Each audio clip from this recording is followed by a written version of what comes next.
지난 시간에는 여러분 경제성장의 중요성 그리고 경제성장이 어떤 요인에 의해서 결정되는지를 살펴보셨습니다.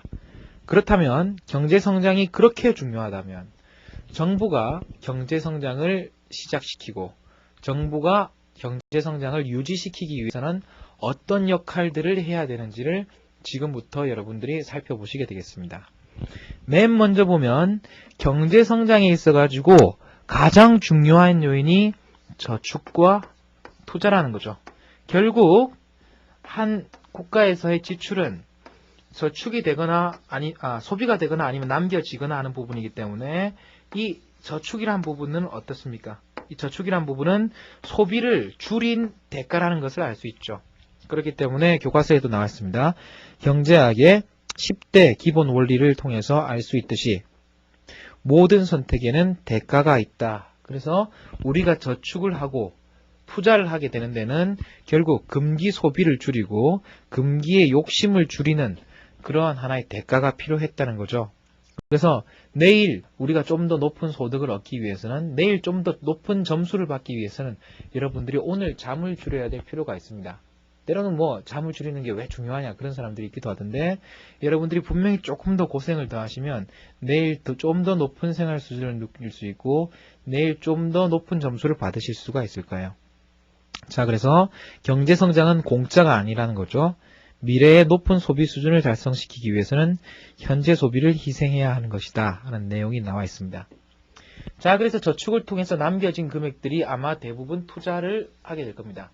이 투자라는 것이 결국 경제성장을 가져오게 될 거라는 거죠. 자, 그런데 실제로 저축과 투자가 어떤 식을 통해서 조달되고 어떤 식을 통해서 사용되는지 하는 내용, 이 내용 자체도 상당히 중요한 내용이에요. 이 내용 자체도 상당히 중요한 내용인데 이 내용은 꽤나 중요한 내용이기 때문에 그 다음 장인 25장에서 장을 하나 따로 떼서 설명하게 되겠습니다. 자, 보통 이와 같은 과정을 이 지난 시간에 살펴본 내용을 통해서 다시 한번 설명한다면 이렇게 되겠죠. 이 내용을 거꾸로 한번 설명해 보겠습니다. 저축과 투자의 중요성은 결국 사람들의 삶의 질을 결정짓는 중요한 요인으로서 성장률이라는 것이 있다고 말씀드렸죠. 성장률이 있는데 이 성장률은 무엇에 의해서 결정되냐면 인적 자본, 물적 자본, 그 다음에 기술 요인, 자연 자원 이런 거에 의해서 결정된다고 했어요. 그 중에 가장 전형적인 것이 자본이고요.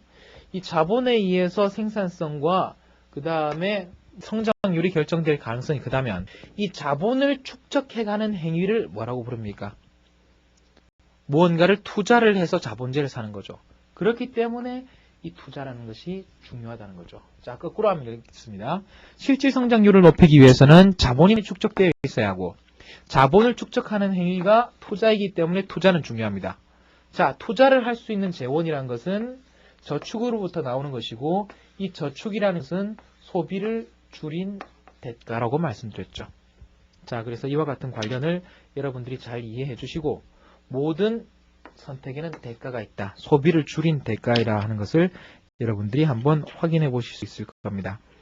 자, 526페이지를 보시면 여러분들이 그 성장률과 투자율이 얼마나 밀접한 관련이 있는지를 보실 수 있을 거예요. 자, 526페이지를 보시면 아주 반가운 소식이 나와 있죠. 1960년부터 1991년까지 가장 높은 경제성장률을 보였던 국가는 어디입니까? 가장 높은 경제성장률을 보였던 국가는 다름 아니라 우리나라예요. 한국이 전 세계에서 가장 높은 경제성장률을 보였습니다. 그 다음 싱가포르, 일본, 이스라엘, 캐나다 이와 같은 성향, 이 순서를 보인다는 거죠. 이와 같은 성장률을 보이는데 대체로 보면 어떻습니까? 성장률이 높았던 국가들은 대체로 투자율도 높았죠. 칠레, 르완다, 방글라데시 이런 국가는 한번 보세요. 칠레, 방글라데시, 인도 이런 국가는 투자율도 우리나라에 비해서 상당히 낮은 수준에 있다는 거죠. 자, 이런 내용을 볼 때 투자율과 1인당 성장률과에는 꽤나 밀접한 상관관계가 있음을 알 수 있습니다. 자, 그런데 이러한 경제 성장의 결과를 놓고 여러분들은 좀 조심스러운 해석을 할 필요가 있어요. 항상 예전에도 말씀드렸지만 지금은 제가 투자율이 높기 때문에 성장률이 높다 이렇게 말씀드렸죠. 근데 누가 이렇게 이야기하면 어떡하겠어요? 성장률이 높으니까 남는 게 많아서 투자를 많이 한 거 아니냐. 이렇게 이야기하면 또 할 말이 없다고요. 그렇지만 이와 같은 경우에는 성장률 투자에 미치는 효과는 그다지 뚜렷하게 밝혀져 있지 않습니다. 그렇지만 투자가 성장에 미치는 효과는 많은 이론을 통해 가지고 뚜렷하게 밝혀져 있기 때문에 이와 같은 상관관계는 투자가 성장을 이끌어냈다는 단순한 상관관계가 아니라 인과관계로 해석되더라도 큰 문제가 없을 거라고 생각합니다. 자, 이 내용을 통해 가지고 또 하나 재미있는 그러한 결과가 나타나게 되는데요. 아마도 이와 같은 결론을 받아들여 가지고 어떤 교과가 경제 성장을 유지하기 위해서 높은 투자를 결정했어요. 더 많은 투자를 결정했을 때 과연 계속 지속적으로 높은 투자만 한다 그래 가지고 지속적인 경제 성장이 유지될 수가 있을까요? 그렇지는 않을 수도 있다는 거예요. 그것을 설명하는 것이 이른바 수학 체감의 법칙이라는 겁니다. 자, 그래서 전통적인 생산 이론에 따르면 수학 법칙 이론이 발생한다는 거죠. diminishing returns 이렇게 되어 있는데 527페이지 오른쪽을 보시면 수학 체감 법칙의 의미가 나와 있어요. 생산 요소의 투입량이 증가할 때 추가 투입에 따른 산출량 증가분이 감소하는 현상. 꽤나 까다로운 내용이죠. 자, 여러분들이 쉽게 생각하면 수학 체감이라는 것은 한계 생산 체감하고 비슷하다고 보셔도 좋아요. 한 단위로 추가로 노동이나 한 단위 추가의 자본을 넣었을 때 추가로 나오는 산출물을 한계 생산이라고 해요. 그것이 줄어든다는 거예요. 처음에는 노동 한 단위가 자동차 10대를 만들어내다가 두 번째 사람이 들어가니까 8단위가 되고 세 번째 사람이 들어가니까 6대밖에 안 되더라는 거예요. 이게 이제 diminishing return, 수학 체감의 법칙이라는 거죠. 이와 같은 것은 땅으로 생각해보면 매문 제일 좋겠죠. 한 사람이 할 때는 20개, 두 사람이 하면 30개, 세 사람이 하면 35개. 늘긴 늘지만 늘어나는 정도가 줄어든다는 거예요. 늘긴 늘지만 늘어나는 정도가 줄어든다는 것이 수학 체감의 법칙입니다. 자본에 대한 수학 체감의 법칙은 흥미로운 시사점을 던져주고 있는데요. 다른 조건이 같을 경우에 가난한 국가와 부자가 똑같이 투자를 한다면 그 경우의 성장률은 어떻겠어요? 이미 수학 체감이 발생한 미국의 경우에는 상당히 자본에 대한 수익률이 낮을 것이고요. 이제 막 성장을 시작했던 60년대 한국의 경우에는 자본 한 단위가 아주 소중한 상황이었어요. 그렇기 때문에 자본의 수확은 상당히 높은 수준이었겠죠. 그렇기 때문에 비슷한 정도의 투자율을 가지더라도 후진국이 선진국보다 훨씬 성장률이 높을 수 있습니다. 자, 이와 같은 내용은 526페이지의 통계 자료에 의해서도 명확하게 증명되고 있습니다. 526페이지에 한국의 투자율과 미국의 투자율을 한번 봐주세요. 한국의 투자율과 미국의 투자율은 20%를 약간 상회하는 정도로 거의 한국의 투자율과 미국의 투자율은 같습니다. 미국의 투자율은 같죠. 그럼에도 불구하고 한국의 수익률은 기적적으로 높고 한국의 성장률은 17%에 가깝고 미국의 성장률은 2%에 못 미치는 이유가 뭐였어요? 이게 바로 똑같은 투자를 하더라도 후진국의 자본 축적의 효과는 훨씬 더 크다는 거죠. 이와 같은 효과를 똑같은 정도로 투자할 때 후진국이 성장률이 훨씬 높다 하는 것이기 때문에 이걸 가리켜서 따라잡기 효과라고 불러요. catch-up effect라고 부릅니다. 따라잡기 효과라고 부르고요. 527페이지의 내용을 다시 한번 보시면 오쪽 칼럼을 보세요. 가난한 상태에서 출발한 나라들이 이미 부유한 상태에 있는 나라들에 비해 성장률이 높은 현상. 자, 그래서 한국과 미국은 비슷한 정도를 GDP 대비 투자를 했지만 훨씬 한국의 성장률이 높았다 하는 내용이 다시 하나 나와 있습니다. 자, 그래서 어떻습니까? 한번 비교를 해보시죠. 한국과 미국의 성장률이 차이 나는 점은 왜겠어요? 한국과 미국의 성장률이 차이가 나는 것은 이 따라잡기 효과 때문일 거고요. 미국과 일본과 미국의 성장률이 차이 나는 이유는 뭐겠어요? 그거는 따라잡기 효과도 존재하겠지만 투자율 측면에서 일본이 미국보다 투자율이 훨씬 높죠. 상당히 높죠. 10% 가까이 높기 때문에 투자율의 차이에서 비롯했다고 볼 수 있겠습니다. 자, 똑같은 선진국이라든지 똑같은 후진국 간에서는 투자율이 높을수록 아마 성장률도 높을 겁니다. 하지만 선진국과 후진국 간에는 투자율이 같다 하더라도 후진국의 성장률이 더 높을 수 있음을 확인할 수 있죠. 527페이지 내용을 보시면 이제 일상생활에서도 많이 찾아볼 수 있다. 그래서 성적이 많이 향상되면 상을 주는데 1등 하던 사람들은 어차피 1등이니까 성적 향상에 의한 상 같은 거는 거의 받을 수가 없어요. 그렇기 때문에 대부분 성적이 낮았던 사람들이 많이 받게 된다. 이런 의미죠. 그와 같이 따라잡기 효과라는 것은 보편적으로 발생하는 그런 효과라는 것을 확인할 수 있습니다. 527페이지 아래쪽에 보면 그 다음에 해외로부터의 투자가 나와요. 지금까지 살펴봤던 것은 국내에서 소비를 줄여가면서 투자를 했던 셈이고 외국 사람들이 어떻게 해줄 수도 있습니까? 한국에 투자해볼 만하다 하면서 자신들이 남겨놨던 것을 투자해 줄 수도 있어요. 이런 것들 해외에서 투자를 받아온 해외 저축을 가져와서 우리나라에 투자를 하는 경우인데 자, 이와 같은 해외로부터의 투자에는 두 가지가 있죠. 외국인 직접 투자가 있고 외국인 간접 투자 또는 외국인 증권 투자가 있는데 이것은 이렇게 보세요. 외국인들이 우리나라 기업을 하나 사거나 아니면 우리나라 회사의 주식을 인수했어요. 그러면 경영권의 상당한 부분 또 누가 가지게 됩니까? 외국 사람이 가지게 되죠. 단순한 이익 배분뿐만 아니라 경영권까지 외국인 사람들이 가지게 될 때 그런 경우를 가리켜가지고 외국인 직접 투자라고 해요. 다른 기준에 의하면 경영권을 가지겠다고 하는 것은 장기적이고 영속적인 이익을 취하겠다는 거기 때문에 장기 영속적인 이익을 위한 투자를 할 때를 직접 투자라고 부르기도 합니다. 그 다음에 투자를 하되 경영권에는 별 간섭을 안 하는 경우가 있어요. 예를 들어가지고 한솔닷컴 주식을 산 사람이 있었는데 당신 왜 샀습니까? 하니까 경영권에는 관심이 없고 가만히 있으니까 조금 있으면 주식 가격이 그냥 상승할 것 같아서 샀다고 이야기하는 사람들도 있을 수 있겠죠. 그런 사람들은 우리나라에 투자를 하더라도 직접 투자라고 보기보다는 증권 투자 또는 간접 투자라고 볼 가능성이 크다는 거죠.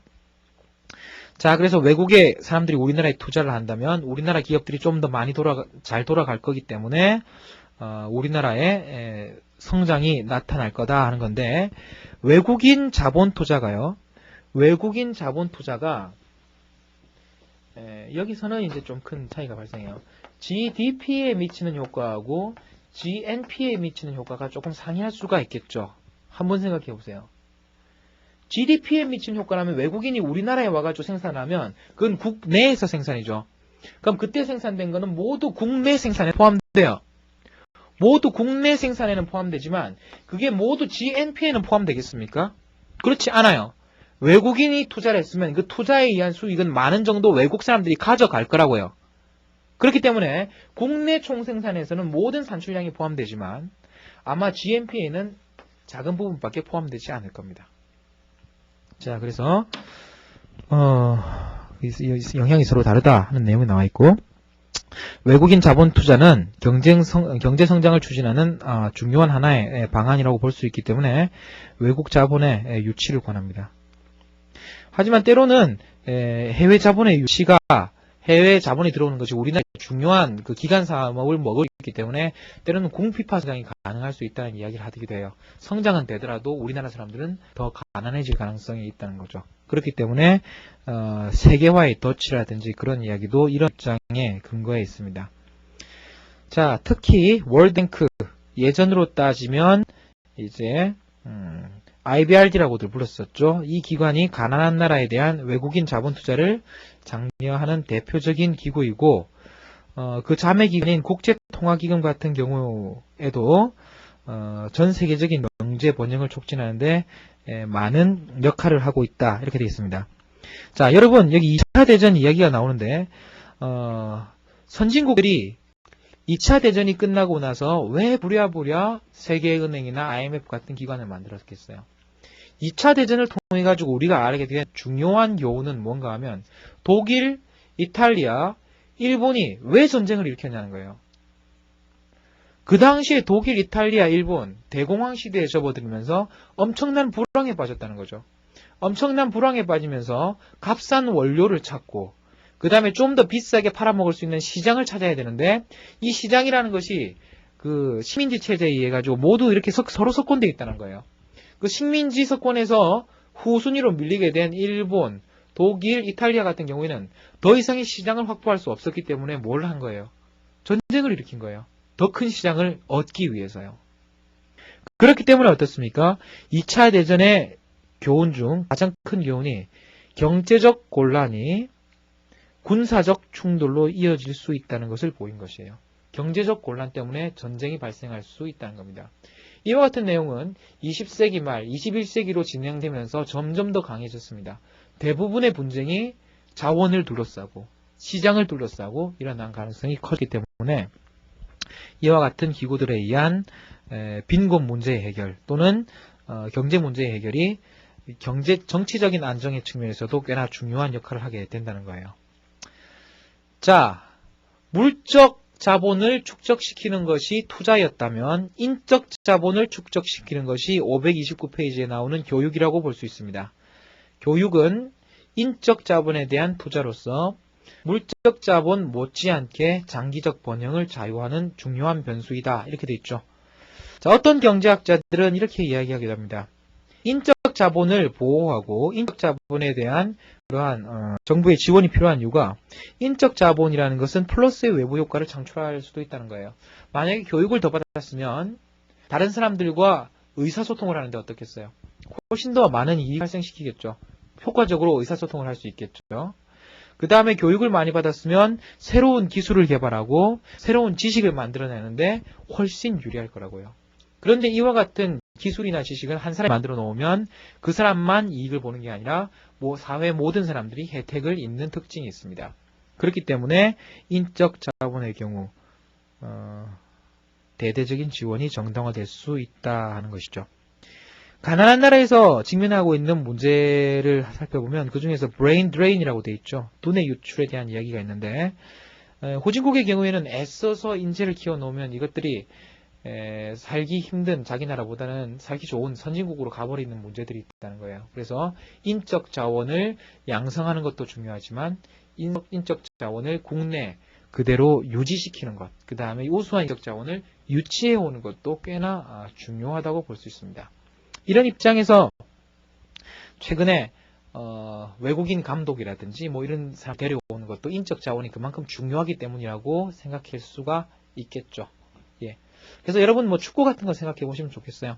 축구 기반 시설을 다지는 것도 중요하고 그 다음에 외국에서 좋은 그런 기반 설비를 가져오는 것도 중요하지만 외국에 가서 좋은 기술을 배워온다든지 외국에 그런 감독을 데려온다든지 이런 것도 우리나라 축구를 성장시키는데 많은 도움이 될 거라는 거죠. 그 다음에 이제 재산권과 정치적 안정입니다. 경제학자들이 최근에 들어가지고 가장 중요하게 생각하는 것 중에 하나가 이 재산권의 보장이라는 거죠. 자, 여러분들이 만약에 재산권이 보장되지 않는다면 10년간 약속을 해갖고 투자를 하는 일이 있겠습니까? 아니면 여러분 국가에 재산권이 제대로 보장되지 않는다면 여러분 국가에 누가 믿고 투자를 하겠어요? 그 다음에 이 나라 정권이 이렇게 맨날 말을 바꾸거나 대통령이 맨날 바뀐다면 누가 그 나라에 맘 놓고 기업을 하겠어요? 외국 사람들이 누가 와서 영업을 하려고 하겠어요? 자, 투자 못지않게 중요한 것이 이 재산권을 보장해 준다는 것 그리고 정치적 안정이라는 겁니다. 그래서 이를 위해 민법 제도를 만들어 가지고 매입자와 판매자 간에 이행 강제를 한다는 거죠. 계약을 하면 그 계약이 지켜지도록 하는 것을 꽤나 중요하게 이야기합니다. 선진국에서는 재산권이 당연하고 사법제도가 보장된 것으로 이야기하지만 후진국에서는 재산권이 정립되지 않는 경우가 많아요. 그래서 네 교회 내 거고 막 공유자원이 많고 이런 경우가 많다는 거죠. 그런 경우에는 성장에 상당히 큰 제약이 되고 있습니다. 이와 같이 인간의 경제적 번영이라는 것은 경제적인 요인뿐만 아니라 정치적인 안정이라는 것도 꽤나 중요하기 때문에 헌법제도라든지 사법제도 그리고 정치적 안정도 꽤나 중요하다는 것을 알 수 있습니다. 자, 기근이라는 문제가 있죠. 때로는 사람들이 굶어 죽기도 하고 때로는 사람들이 헐벗고 굶주려가지고 고통받기도 한다고요. 가난한 사람들이 굶고 있는 이유가 뭐겠습니까? 인구가 많아서 그렇겠어요? 인구가 많아서 먹을 게 없어서 그렇겠어요? 그렇지가 않아요. 지금 생산되고 있는 식량의 양이면 45억, 50억 인구가 배불리 먹어도 남는 양들이 생산되고 있어요. 이미 버려지고 있는 식량 자원들이 엄청나다고요. 우리나라에서도 사실은 창고에서 썩어가는 그러한 식량 자원들이 많습니다. 그러면 실제로 기근이 발생하고 굶어 죽는 사람들이 존재하는 이유는 뭐라는 거예요? 그게 단순하게 그냥 사람들이 인정이 없어서 나눠줄 줄 몰라서 그런 문제가 아니에요. 더 많은 문제는 식량 분배상의 문제가 있기 때문이라는 겁니다. 식량 분배상의 문제. 예를 들어가지고 90년대 소말리아 기근 같은 경우에는 정파 간에 이렇게 전쟁을 하다 보니까 식량을 실은 차들이 사람들이 많은 도시로 갈 수가 없었다는 거죠. 사람들이 많은 마을로 갈 수가 없었기 때문에 정치적 안정 때문에 소말리아가 식량이 없어서가 아니고 전쟁 때문에 식량을 끝까지 가져다 줄 수가 없기 때문에 사람들이 굶어 죽은 거예요. 중국 같은 경우에도 어떻습니까? 식량이 때로는 부족한데 중국의 식량 생산량이 그다지 부족하냐 그러면 그렇지 않아요.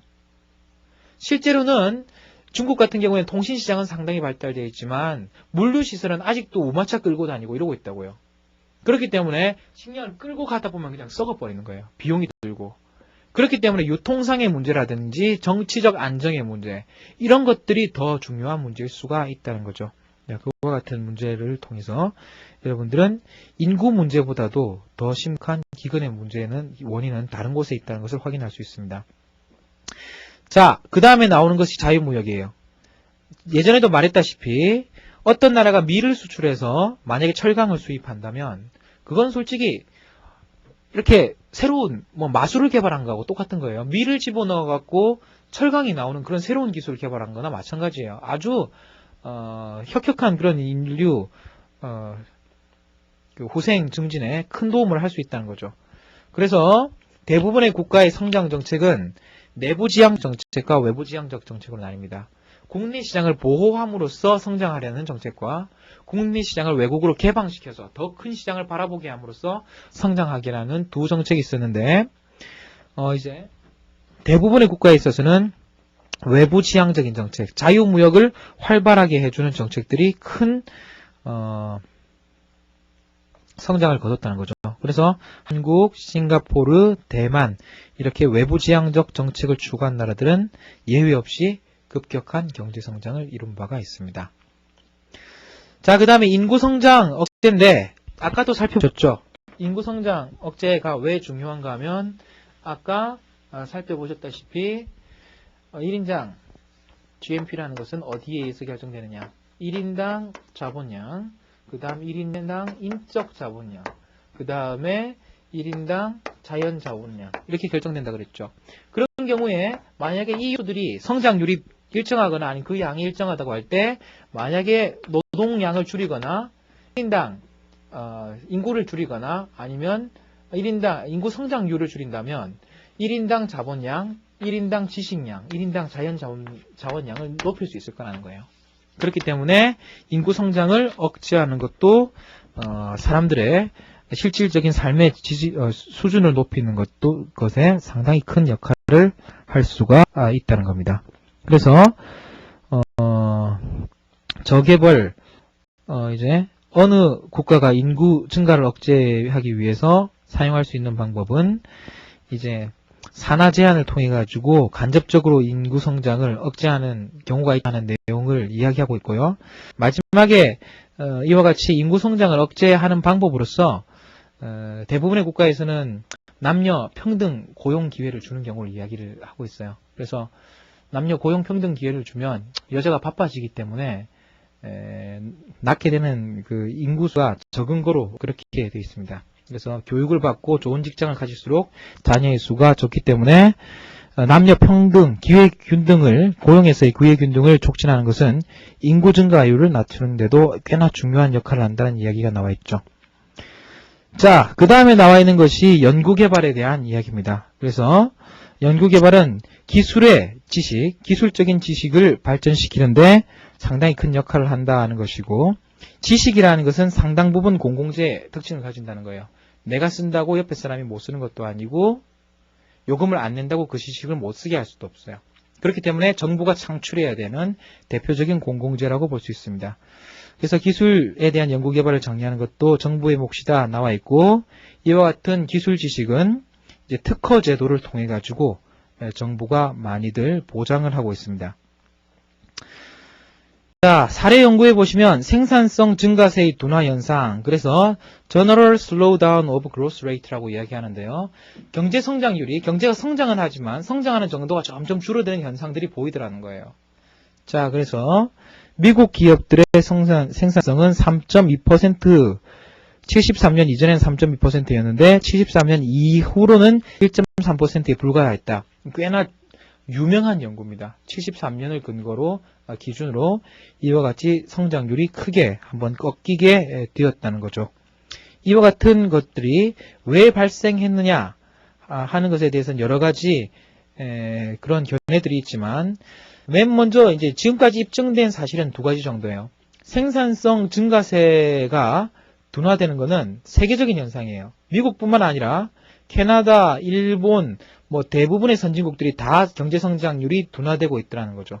그렇기 때문에 미국 국내뿐만 아니라 해외 요인까지 살펴야 된다는 내용들이 이야기가 되고 있었고, 그 다음에 이와 같은 내용들은 생산 요소만으로는 설명될 수 없어요. 노동량 증가, 자본량 증가, 이것만 가지고는 저너럴 슬로우다운이 나타나고 있다는 것을 보일 수 없다는 거죠. 그래서 아까 생산함수에 있었던 이 기술 요인, 외적인 요인과 기술 요인, 이런 것들이 어떻습니까? 매우 중요한 요인으로서 설명될 수가 있을 거예요. 자, 어떻게 보면은 여러분들은 이상하게 생각하실 수 있겠죠. 70년대 이후에 급격한 컴퓨터의 발전이 있었는데 생산성은 오히려 더 감소했다니까 이해가 안 된다, 이렇게 돼 있는데, 여러분 놀랄지 모르지만 컴퓨터의 발전이라는 것이 생산성 증대에 얼마나 큰 역할을 했는지 아직 밝혀진 바가 없습니다. 오히려 사람들이 컴퓨터가 만들어짐으로써 좀 더 활발한 여가 생활을 즐길 수 있고 좀 더 많은 정보를 얻게 될 수 있었는지 모르겠지만, 오히려 생산 근무기간 중에 다른 일을 하는 비율을 높였을 수가 있다는 거죠. 그렇기 때문에 솔로 교수가 이야기하듯이 컴퓨터 시대가 도래했다는 것은 분명하지만 생산성에 대한 통계에 있어서는 컴퓨터가 그렇게 아직 인상적인 결과를 남기지 못했어요. 자, 이에 대한 여러 가지 견해가 있습니다. 앞으로 경제 성장이 어떻게 될까에 따라 가지고 경제사를 연구하는 사람들은 전기의 발전이 생산성과 그 다음에 생활 수준에 영향을 미치는 데까지 수십 년이 걸렸던 그런 결과, 그 다음에 그런 것 여러 가지 예들을 고려해 가지고 컴퓨터 혁명도 지금 당장은 생산성에 큰 영향을 못 미치더라도 앞으로 10년, 20년이 흐르면 훨씬 더 큰 효과를 거둘 것이다 하는 겁니다. 이보다 좀 비과적인 견해는요, 한동안 급속한 진보 이후에 소득의 증가사가 이제 일반적인 수준에 접어들었다는 거예요. 경제 성장의 역사를 보면 1950년대에서 1970년대 정도, 이 정도 시기가 평균적인 수준보다 훨씬 높았던 수준이란 거죠. 그렇기 때문에 이제 지금이 원래 수준으로 돌아온 거라는 거예요. 앞으로도 이 수준이 당연히 지속될 거라는 겁니다. 그렇기 때문에 50년대, 60년대가 높았던 것이고 지금이 현재로 돌아왔다고 생각한다면 앞으로 성장률이 다시 그렇게 높아지기는 상당히 힘들 거라고 예측할 수가 있겠죠. 자, 535페이지에 보면 마지막으로 결론이 나와 있습니다. 장기 성장이라는 것이 왜 중요한가? 한 나라의 생활 수준을 결정하기 때문에 중요하다고 했습니다. 그 다음에 한 나라의 생활 수준이라는 것은 생산 능력에 의해서 결정된다고 했고, 따라서 생산 능력을 결정짓는 경제 성장이 중요하다는 거죠. 자, 그래서 경제 성장을 촉진하기 위해서 과연 정부가 어떤 역할을 수행하고 얼마나 역할을 수행해야 될지는 경제학자들 사이에도 많은 논란이 있습니다. 과연 시장 기능을 모두 보이지 않는 손에만 맡기는 것이 바람직한지, 그 다음에 정부가 어떤 정도 역할을 해주는 것이 바람직한지에 대해서는 그 정도 측면에서는 차이가 있음에도 불구하고 정부가 어느 정도 올바른 역할을 수행해 준다면 경제 성장이 더 촉진될 거라는 것에 대해서는 큰 의의가 없는 것으로 조사되고 있습니다.